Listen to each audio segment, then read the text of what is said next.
I just moved in, and the college girl across the hall reported me to the police, claiming I was stalking her out of twisted obsession and peeping on her while she showered. When the police showed up at my door, she was crying her eyes out, pointing her finger right at my nose and screaming, "Pervert! You've been using binoculars to spy on me every night! You even posted my photos online! I saw you! Those disgusting, leering eyes of yours make me sick!" The neighbors around us started pointing and whispering. Some even shoved me, calling me the scum of society. This creep should be chemically castrated. He looks so normal on the outside, but he's actually a peeping Tom. Facing their accusations, I removed the sunglasses from my face, revealing two deeply sunken, empty eye sockets. "Officer, tell me, how exactly does a blind man peep on anyone?" My voice wasn't loud, but it pierced through the chaotic air in that room like an awl. The neighbors who had just been shoving and cursing at me froze mid-motion. The middle-aged woman who'd been leading the charge stood there with her hand still raised in mid-air, forgetting to lower it. Every pair of eyes in the room locked onto my face, or more precisely, onto the two hollow, eyeball-less cavities where my eyes should have been. These were the permanent marks left on me 3 years ago, in a fire. The lead officer was experienced. His name was William. He froze for a moment, then furrowed his brow, his tone thick with impatience. "Don't lie to us. Whether you're really blind or not, we'll find out at the hospital." The girl across the hall, Mia Lee, paused her crying for a beat, then burst into even shriller sobs. "He's lying. He's just trying to get away with it. There's no way he can't see. He stands by his window watching me every night. Those eyes, those eyes." She seemed to want to describe my eyes, but the sight of my empty sockets scared her speechless. She just pointed at me, trembling all over. "Disgusting! This is so disgusting!" Her outburst stirred up the neighbors again. "Right! He must be faking it! These days, criminals will do anything. He'd even claim to be blind just to escape punishment." A young man even stepped forward indignantly, trying to grab me by the collar. "You scum! I'm going to teach you a lesson today." The police officer blocked him. "What are you doing? Everyone stay back. The police will handle this." He turned to me, his eyes still full of suspicion and disgust. "You're coming with us."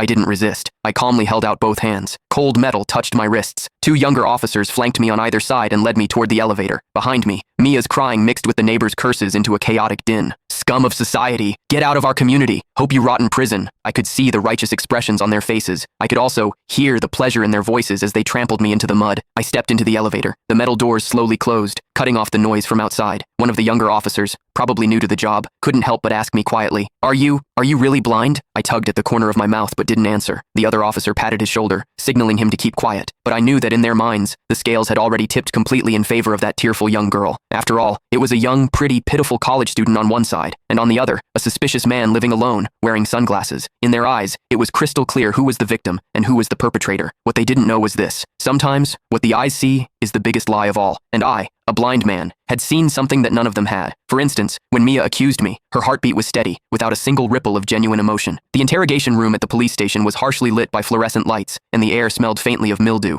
I sat on a cold metal chair. Across from me were William and a female officer taking notes. Name: Lucas. Age: 28. Occupation: unemployed. William slammed his pen down on the table with a sharp crack. "Lucas, I suggest you come clean."